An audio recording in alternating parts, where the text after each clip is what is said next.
Hello and welcome to this video, and today we've got an exciting video all about 3D sculpting. Now, I confess right up front, and before that, can we hit 500 subscribers?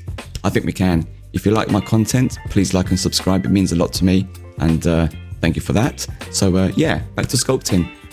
I confess I'm not a master at sculpting. Yes, I've dabbled, and you saw that in Chainsaw Man video, so check that out, and other places before that. But in this video, we're going to look at, like a beginner's guide almost, and create what you see on the screen here. So without further ado, let's jump right in.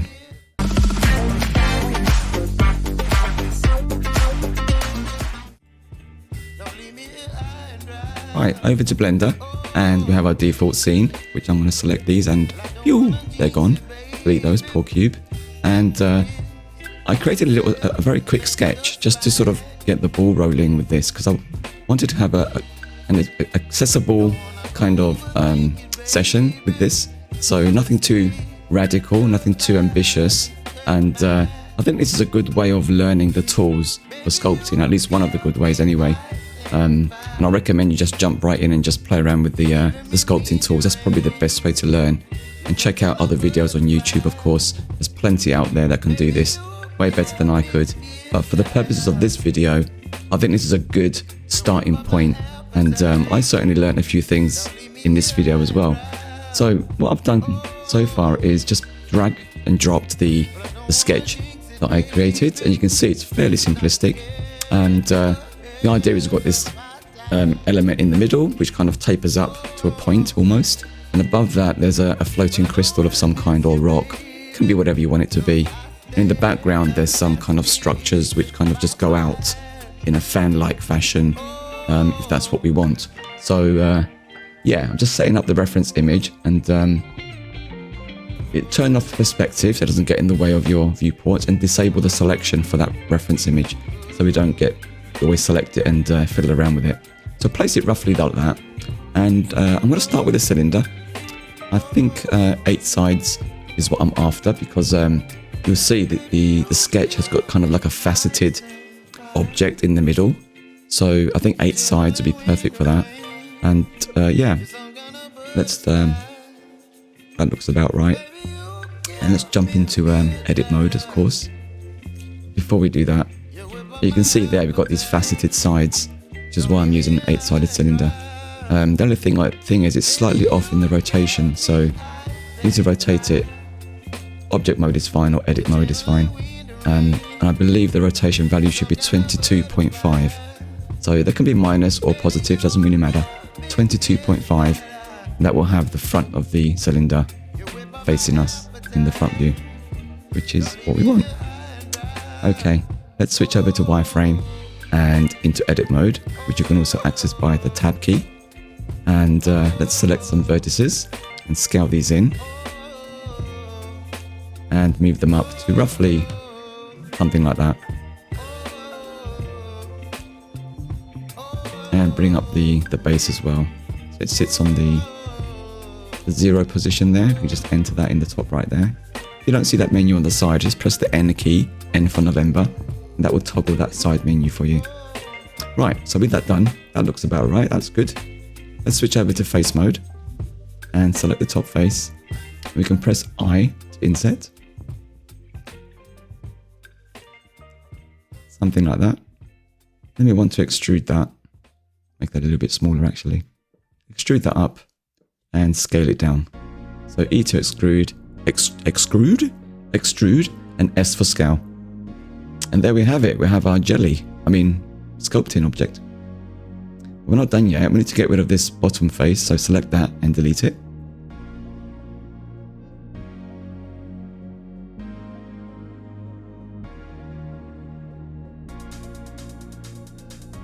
Let's turn on wireframe just from the options there, so we can see what we're doing a bit clearer. As you can see, Control R to add edge loops. And I'm going to subdivide this a little bit, not too much. I think 3 cuts is what I want to start with. Let's see how that goes. I'm going to do the same for each of the flat faces basically around the side of the cylinder. I'll just speed that up. It's very simple, just add some loop cuts in there. What you're looking for are squares, really. And with the top face, before we insert that again, I'm not going to bother with the back side of the cylinder because we're going to see that. And as you're going to see later, sculpting does have a downside where you're adding a lot more geometry to the scene. In fact, you can run into the millions of polygons, so just be aware of that. And depending on your system, keep an eye on the poly count and the density. Right, so at the top of this, I'm going to just create a recess, like a little hole. Think of it as a volcano, really. This could be just a volcano shape or something. And just extrude that down. So inset and E to extrude in the Z axis. So something like that is good to start with. Now, you're gonna see this a lot, but I think in sculpting this is probably more important than any other times. Rename your objects firstly, so you know what they are, and then select them. Shift D to duplicate it, and hide the other one. So you're working on another version now. You can always go back if things go wrong. So add a subdivision modifier. I'm going to increase the levels to 3, and right click and shade smooth. If we turn off optimal display, you can see how much geometry we've added just with that one modifier.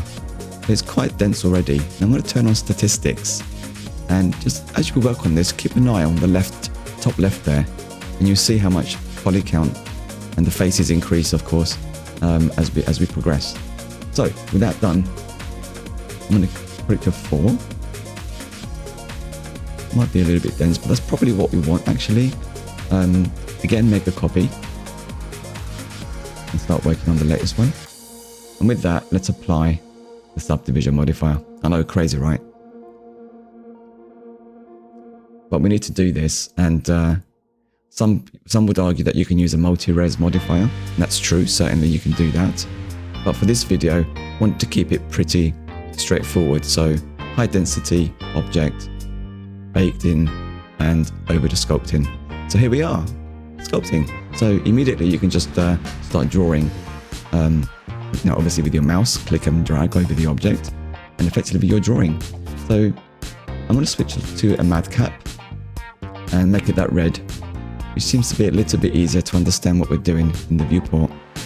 And from this point on, if you're new to sculpting, I recommend you just go through some of these tools here. You don't have to go through all of them because there's a lot here, and don't be scared by that. Don't be put off, and just play with the tools, see what they do, because you'll find situations where some tools work better than others. Right at the top there, you can see we've got some options for things like strength, the radius, the brush settings, texture settings, stroke, fall off, and so on.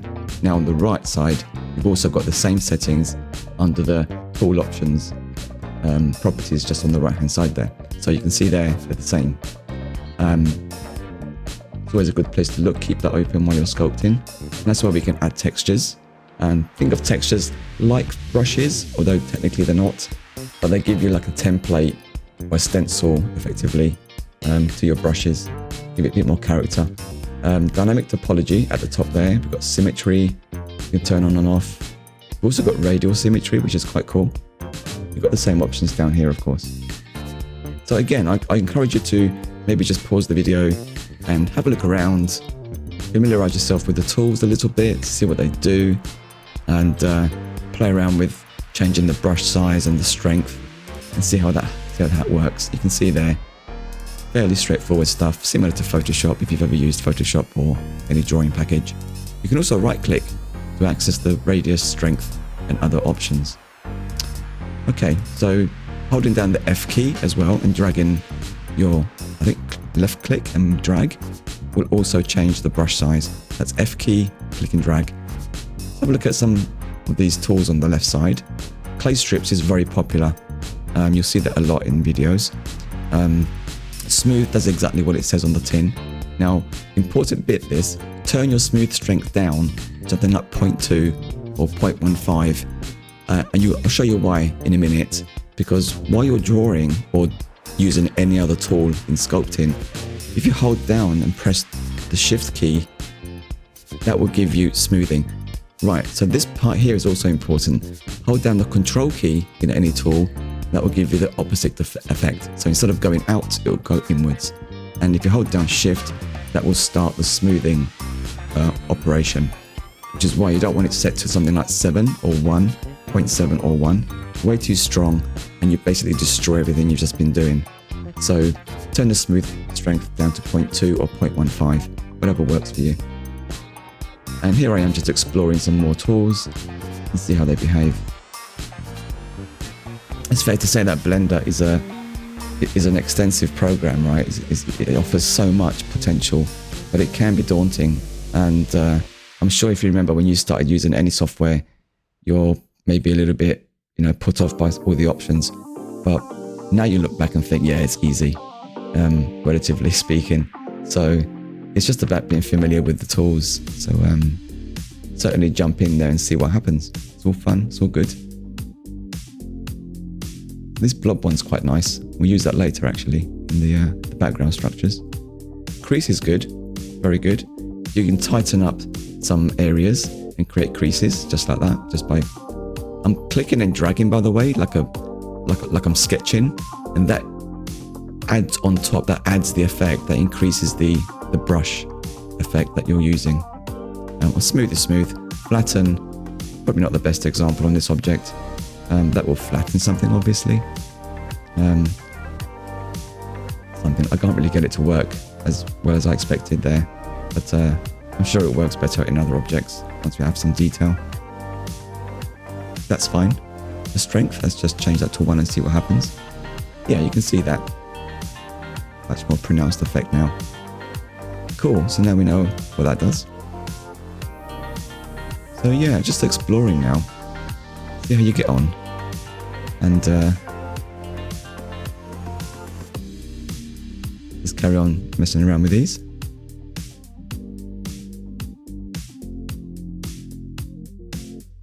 Fill. And that could be useful in some circumstances. I couldn't tell you which ones, but you'll pick that up as you go along, for sure. Scrape is quite cool. You don't have to use the same tools I'm going to use, by the way. I think I only ended up using 3 or 4 different tools within that toolbar. I certainly use crease, blob, clay strips a little bit, draw, and the multi-plane scrape, which is a really cool effect, as you can see there. Or not, that's not the best example, so bear with me. It does get better, I promise. And grab and snake hook are really good. Quick wins, these ones. They can get things done very quickly with these grab and snake hook. It's probably worth me pointing out, when you jump into sculpt mode, you're not adding any geometry or taking away geometry. As you can see there, that's kind of broken now because we haven't got dynamic topology turned on. So we're not adding dynamically in real time geometry as we sculpt. We're basically working with the geometry that we've already got to start with. You can see why I wanted to make this dense model denser than just flat faces, because you have nothing to work with. However, if we turn on dynamic topology on, you can see now we're changing the density of our model. So set to 12, that's quite a large number. We're getting larger faces. So if we reduce that, let's click and maybe put 8, see how that behaves. So the same thing, but you notice that the detail is much more refined now. We've got smaller faces, and that's relative to how far away you are from the object. Let's try a lower number, because that's still not good enough. That's really nice. A level of 4 is good. Similar to what we already have, and it works really, really well. You can see there, just by zooming in, I'm adding a lot more geometry to the object. So do be careful you don't go crazy and end up with millions and millions of polygons, because that's going to slow things down for you. Okay. So you notice as well, when I switched from sculpting to layout or some other option, I went back to sculpting. Dynamic topology is turned off. Okay, bear that in mind, because if you continue like I did sometimes, you have to enable the dynamic topology again every time. I don't know why Blender does that, it just does it. So let's turn the wireframe off. So we've looked at some of the tools. I'm going to have a play with the multi-plane scrape. It's a really cool, interesting tool. So it creates this kind of, I guess, ridges and valleys, and thought it just looked really, really nice. So you can see some of that in the sketching that I did. I was obviously testing around before I made this video. Let me just load up the reference image here on the right. So split the viewport and switch it to an image editor. And we've got the sketch there. And there's our sketch. You can see we've got these kind of ridges, lines. I did that because of the scrape tool there, which I discovered just by playing around in sculpting. And those bumpy things you can see with the little holes in the middle, we use textures for that, which is really cool. So let's start scraping on the object and see how we get on.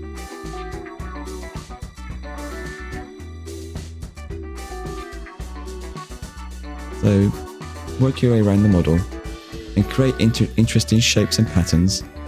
Avoid straight lines because they can be quite boring. You want to try and make this, I guess, pretty organic looking. Do play with the strength of the brush, of course, as I did there. I'll put it to 1 now. So I'm just clicking and dragging all the way across the model. You notice in some places it actually does the inverse there. Instead of going like it does there, it gives me the opposite. Let's try another angle. I'll just stop there before it does that weird invert thing again. Just undo that. Make the brush a bit smaller, hold the F key, click and drag. Just going to work around making these ridges a bit more defined. You can see how much smaller that ridge is because I've zoomed in. And there's a good example of why I'm using smooth just by holding down the shift key.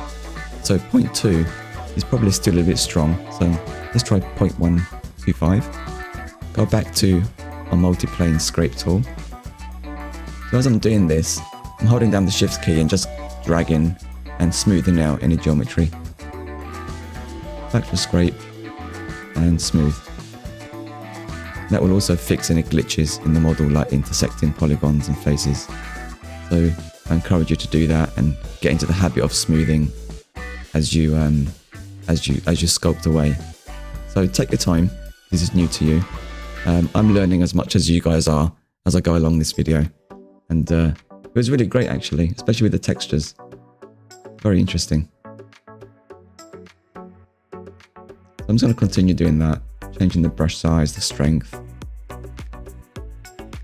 making it a little bit more pronounced. We've got some interesting highlights, shapes.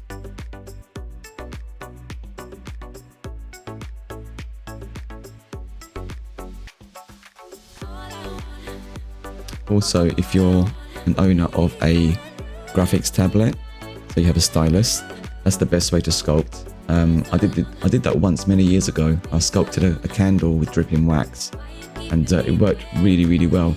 So that way you get the finesse of the graphics tablet. You don't have to use smooth as much. Right, so I've jumped ahead a little bit here because there's a lot to do, and think of this as layers. So you're adding the initial layer now by adding interest and detail to your object with these ridges. Once we do that, we'll start adding micro detail and the larger bumps you can see, and together that will make it for an interesting shape. So just going along with the scrape tool, smoothing it out as I do, and as I said, avoid the back of the cylinder because you won't see that. Let's switch over to the draw brush now, which is the basic draw brush like you would get in Photoshop, and you can see that's the effect we get. I'm going to turn the strength down, it's probably too strong. Again, I like to go for something like 0.2. There you go, dynamic topology is turned off now. So we're only working with the geometry we have now. We're only pushing and pulling what's already on the model. Which is fine if you want to do that for this part. But if you want to add finer detail, you need to turn dynamic topology on. So work your way around the model. I'm going to cut through this a little bit because there's a lot to take in. I don't want to show the whole video. It would take hours. So I'll speed this up. I just went around the model with the brush tool and pressing Control to get the indentations as well, not just clicking. So as you go around, click, Control click, Shift for smooth, and just adding some interesting bumps and grooves where you can. And now I've switched to the lovely crease tool, and this works really, really well. So as I click and drag, I'm creating these lovely creases and tightening up some areas. And again, a lower value gives you more control, so you can just layer it on just by brushing over several times. This is a good example right there. That's lovely, the way it curves around and creates that crease for you, just like that. I'll speed this up. So work your way around the model, and zoom in when you need to, and zoom out, of course, when you need to. And shift to smooth. Now I've switched to the grab tool, so I'm gently grabbing parts of the model that I feel were a little bit too bumpy or, you know, inverted. So just to even that surface out a little bit. Back to the draw tool, adding a bit more detail.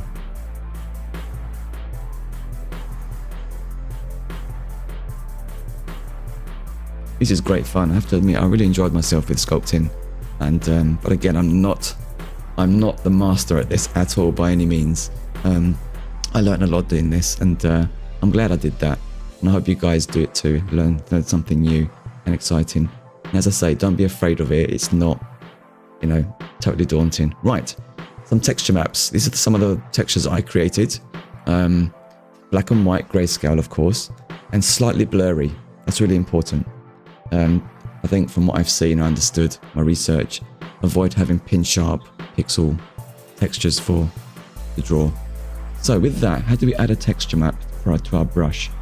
So let's head over to our tool options. Just close that up a little bit, get more space. Come back to layout. Before I do that, make a backup and also save the Blender file as another version number, just in case. So back to sculpting, I'm going to open up the texture options, click new, and give it a name so we know what it is. And I'm going to call these bumps. And then you can either click the little texture icon at the bottom there and open a texture map. So I saved them here. I called it bumps and click open. Now, if you start drawing, you can see the effect is happening on the model. That's not what I want. I want a stencil. So if you scroll down a little bit and have a look under, in the tool options certainly, under texture, you see the mapping type is tiled by default. Click at that and select stencil. And all of a sudden we have the texture map overlaid in the viewport. And to control that, right click and drag to move the stencil around. That's right click, right mouse button to move it, control right click to rotate it, and shift right mouse button to scale it. I'm going to leave it. I'm going to leave it about there, and dynamic topology is off again. So you could just draw with this like that, but you're not adding any more detail. Remember. Which may be what you want, but I want to add a little bit more detail to this, a bit more geometry. So let's turn on dynamic topology again. Ignore the warning or that pop-up, and I think 4 pixels is a good value depending on the scale of your object. So now we can just draw whatever the stencil is, sorry.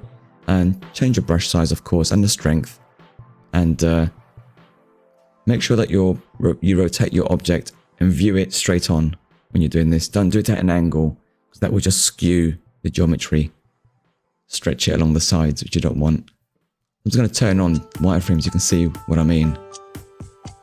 If I start drawing now, okay, I'll turn that off then. Let's lower this a bit more. 3 pixels. There's something happening there. You can see we get some bumps. Now we're adding geometry as we draw. As you zoom in now, you will add finer detail, more geometry. So I'm going to right click and move back our stencil into view. I'll lower that to 2.5. Move our stencil back into the view and start drawing. And you can see immediately how much tessellation we're adding to the mesh. And this is where it can really go crazy, so do be aware of the statistics if you want to enable those in the viewport.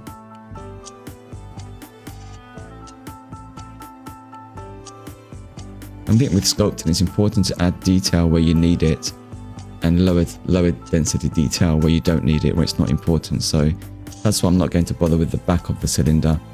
That'd just be a waste of resources and time. So I'm going to speed this up again. Just work your way around the model.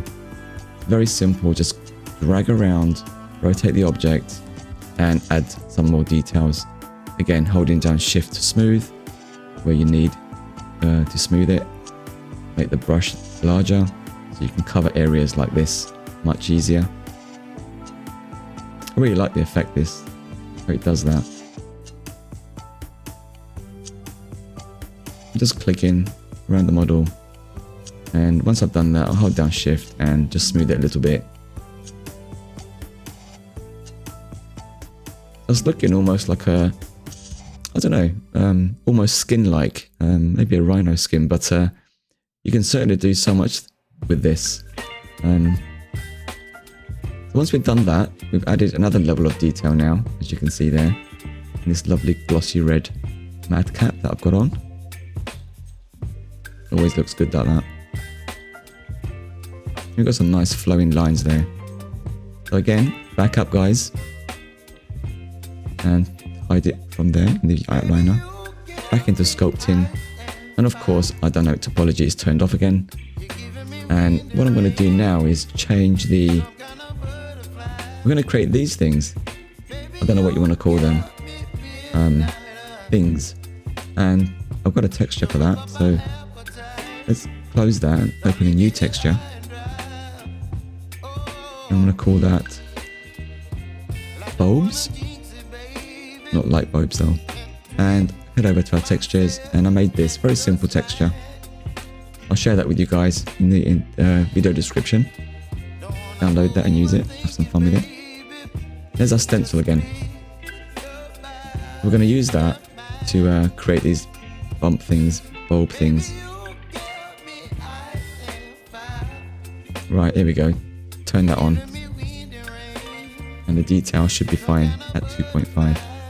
So this is the part where you can just zoom in and out, get different sizes of course, and of course you can resize the stencil as well. So I want that to be around that kind of size. Let's see how this works. And right click to move it. And just click and drag, and voila. The more you click and drag, the more you're drawing, and the more you're adding height. That will come out quite prominently, as you can see there. I really like that effect. So we'll just do that now, as many places as you like. Different sizes to add some interest. Thinking that this is an organic object, it's not all going to be exactly the same. So do play around with this. Make some smaller, not as big, not as tall, some short ones, and so on. I'm going to undo that. Do that again. Wasn't quite happy with that. I think a bit more pronounced would be better there. And then holding down shift to give it a little bit of smoothing. That's better.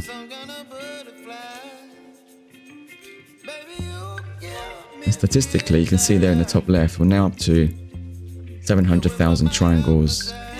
Don't know how many faces, it's not there, it doesn't say.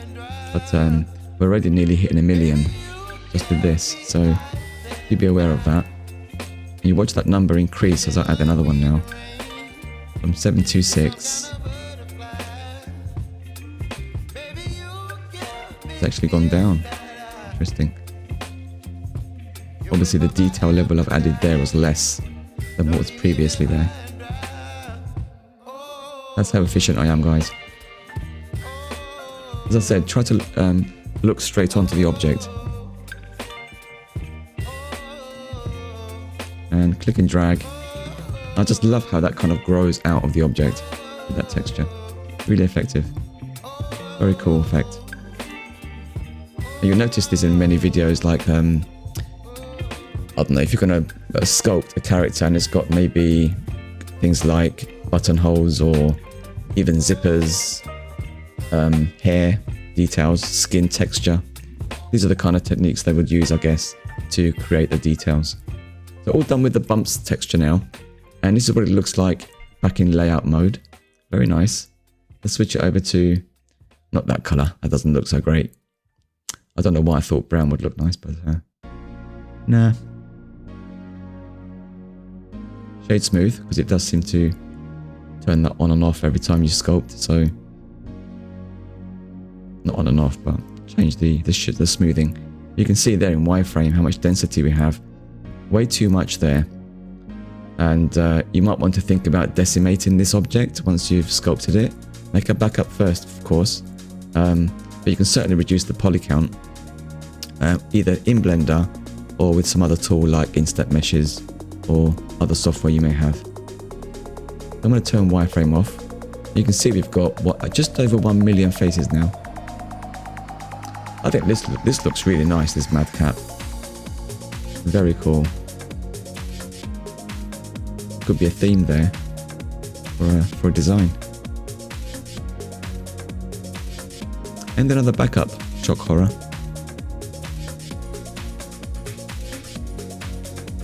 And a new file, Blender file.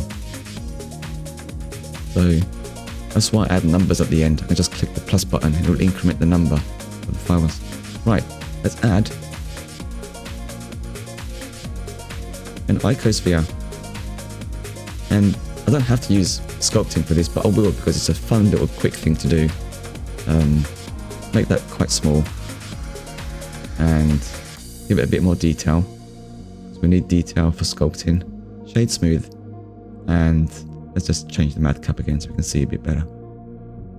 And let's just rename that to tentacle or tendril. Actually, that would probably be a better name, but I called it tentacle at the time.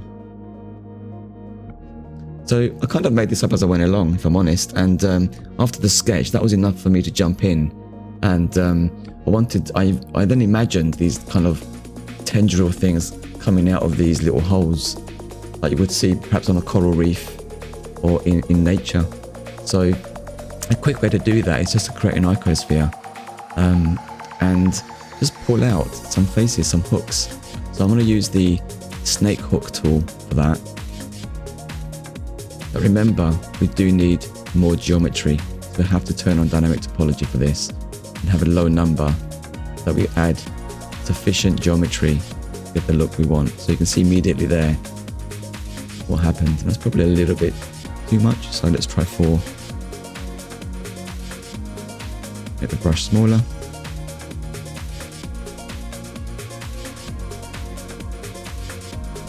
So let's head over to snake hook, not grab, snake hook. Leave that at 4 and click and drag. Make the brush a bit larger there. Try and get it at an angle this time because you want it to go, you know, perpendicular to where you're looking. Just click, drag and make a curve. It will get thin up by itself as you go along. That already looks interesting. So switch the angle now, rotate your view and do the same thing. Create some more interesting tendrils.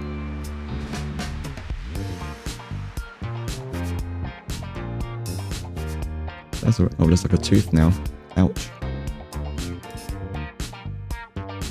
So this is interesting. When you try to do it here and then cross over the others, it also distorts that, which we don't want. Doesn't look good, obviously. So I thought, well, let's figure out how the mask thing works.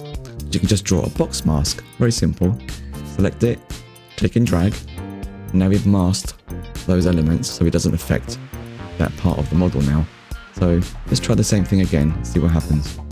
So click and drag and around and over that. And that's great, that worked really well.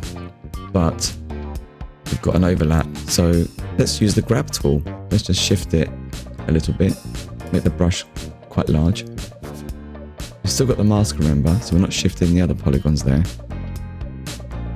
I didn't realise that I'm actually influencing just outside the mask there, and caused some distortion on the other curved object there.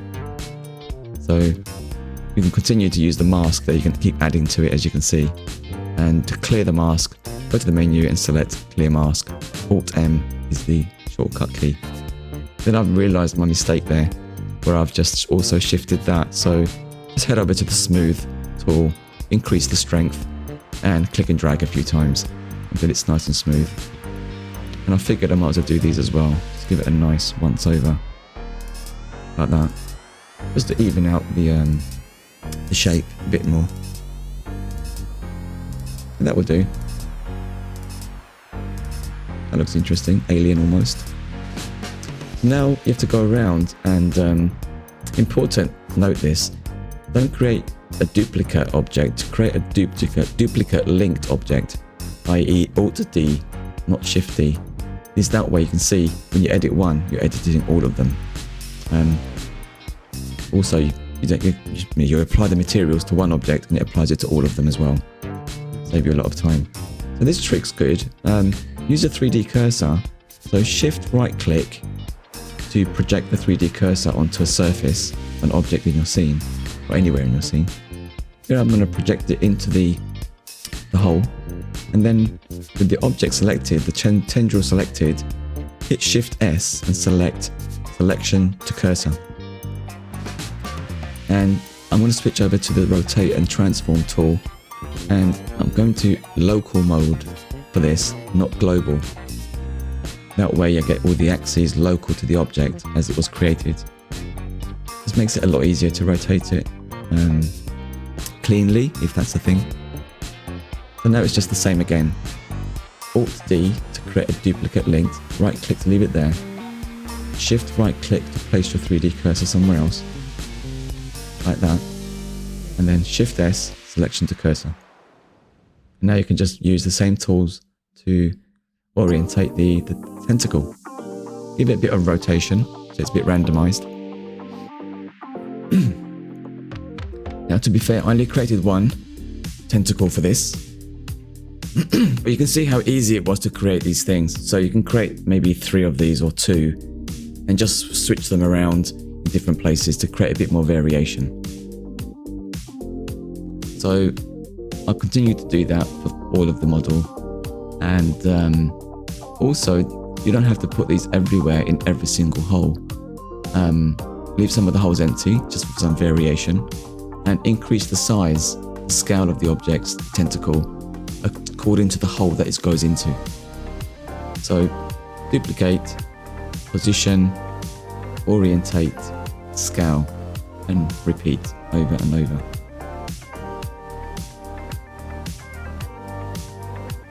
This is quite repetitive, of course.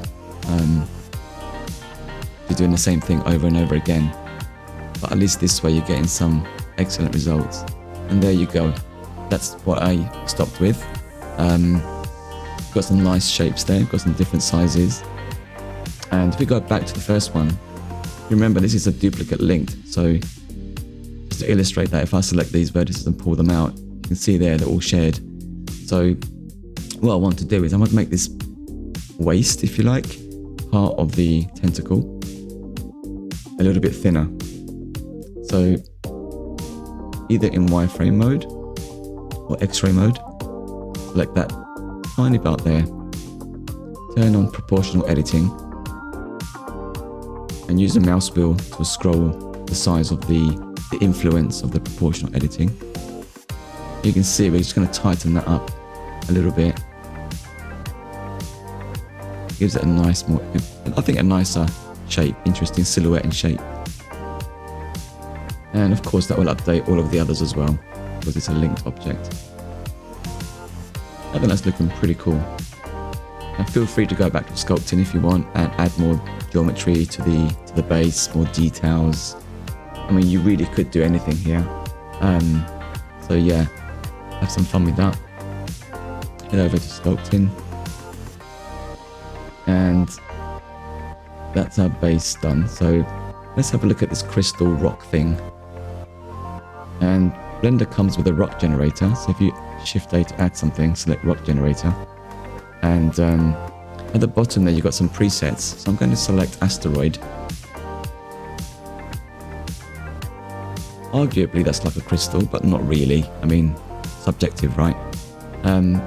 Yeah, this is experimental. Like, you know, as soon as you change some of these options, it regenerates the rock. So if you like something, don't click something, just leave it as it is and use that. Otherwise, just keep playing with the options until you get something that would work for you. Don't expect this to be perfect straight off the bat. You're going to have to manipulate the model a little bit. And hint, all this is doing is adding really simple like geometry with quite a few displacement, there you go, modifiers and subsurf modifiers. You can see it's added quite a few there. So I'm just going to collapse all these. You can see we've got one subsurf, in fact we've got 2 and 4 displacement maps. And that's how simple that geometry is. It looks wacky there. That's, you know, turn them all off and see what they will do. In fact, the last one doesn't seem to do an awful lot for me at this point, so you can either delete that or just turn it off. And also turn it off for the render, which I think I forgot to do, actually.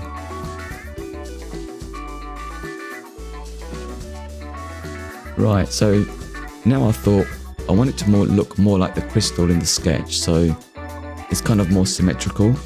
And I went into edit mode, rotated it around a few points and scaled it down, squashed it, and I'm trying to get that kind of crystal look there. So heading over to one of the displacement modifiers, if you click this icon there, let's go to the properties for that displacement. It's using a Voronoi texture, which is fine of course, and change some of these values. And so, you know, the intensity, the size, and some of the other options there. You can see that's giving us a really cool effect. Head over to the modifier, and that's where we can change the strength of the modifier.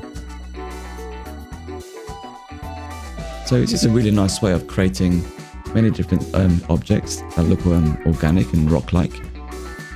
So spend a bit of time doing that. But what I also did was I went into the object again, edit mode, and it kind of doesn't make sense visually, right? Nothing's really connected properly.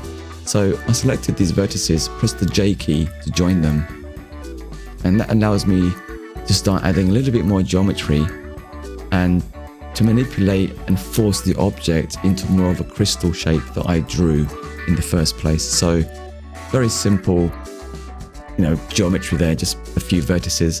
So just pick them, move them around, select them, join them, add loop cuts if you must, and get something like that, which I was happy with. So I think that's good enough. That looks pretty cool, or similar I should say, to the crystal. Great. Once you're happy with that,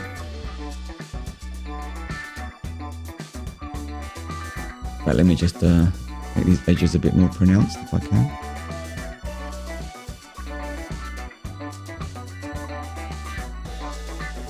So back into the Voronoi options again, just making that a little bit smaller. Just looking for an interesting shape, you know, some nice ridges to catch highlights and create shadows. I went back into edit mode and made a few more tweaks just to control the shape a bit more.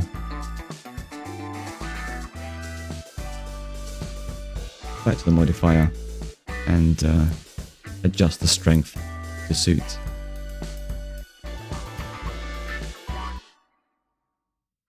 I think we're almost there. So the next thing I did was make a backup again, of course, of the object, because I'm going to change it now. So I made a backup, and I want to create a hole. Again, this came to me as I'm working on this.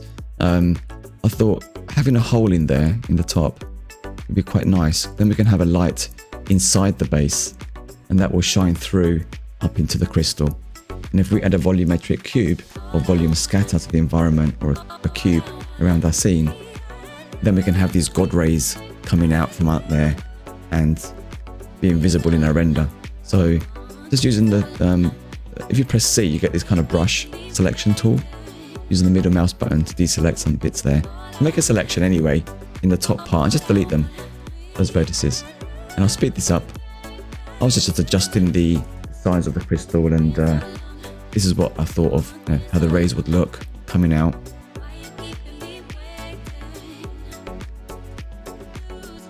And the next part, I decided to add an empty, and you notice there in the displacement it uses coordinates which are local to the object, which is fine.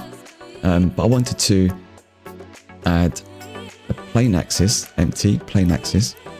I'm going to use that as the coordinates instead of the local, and you'll see why in a second. So switch that over to object, use the eyedropper, and we can select the empty that we just created. And if we select the empty now and move it or rotate it, this happens. It's a really cool effect. It's almost like animated water, or shape shifting, whatever you think it is. I just thought it was interesting, and as you can see in the animation, I ended up using that in the end. So what I've done now is added a cube, an empty cube, and I'm going to parent these two objects, the crystal, the axis, and the cube, and parent those to the cube. So select the crystal, select the axis and the cube last, and then Control P to parent.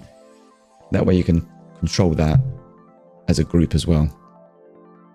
And with that done, that pretty much takes us to the next part, which is the background. These are simple cubes. Excuse me, my voice is going there. These are simple cubes which I just stretched out in edit mode and duplicated the faces, overlapped them.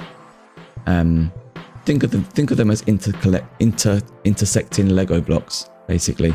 So there you go. Shift D, pull around these faces so we get these structures.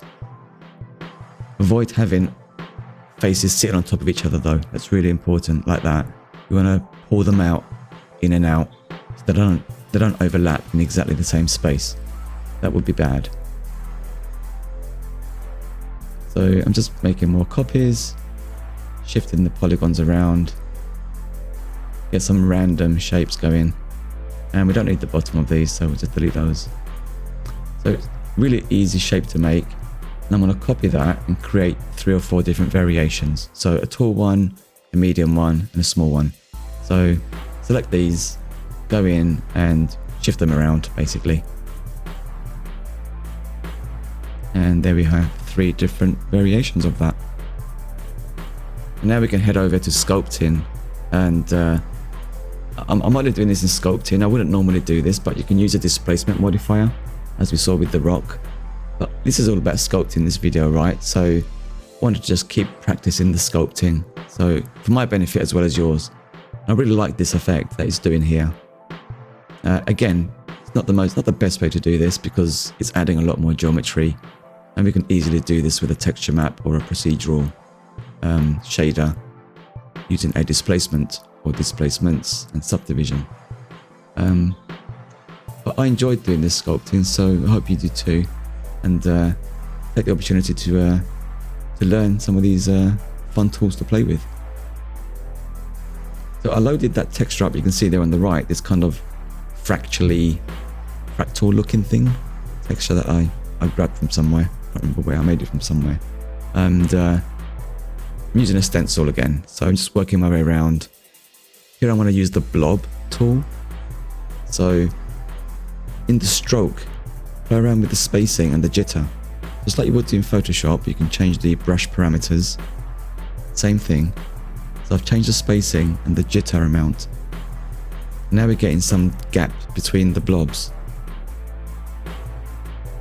As I click, You can see I've added different size, changed the brush size of course to get different size blobs.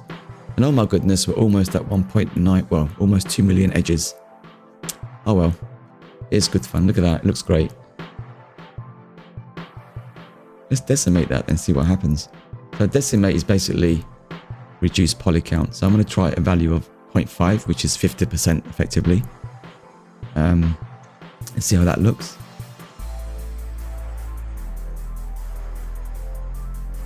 Here it is with the decimate on, off. Obviously lower that to some other value like 0.4, 0.3, 0.2, and get a number that works for you. Once you've done that, you can apply that because these are simple objects to, relatively easy objects to recreate. And I thought at this point, let's use the mask tool again to make some random selections on these boxes. So when we paint, we don't influence those areas. Let's try clay strips, and I know I'm taking away some of the detail that I put in, but these are background objects. You're not really going to see this detail, to be honest, which is why I wouldn't normally do this for background objects. It's too much detail. But again, I'm just learning how to sculpt things here, so it was good fun to do this. That's an interesting shape. Very nice. Let's right click and shade smooth. So I did the same thing for all three then. So all of those blocks, using the texture map as a stencil and the blob tool to create this. And that brings us to the end of this video, guys. So I hope you really enjoyed that. I did. And join me in for part 2. Well, I'll show you how to texture it as well. And yeah, help me get to 500 subscribers. That'd be great. And for now, I'll let this play out. I'll see you next time. Bye.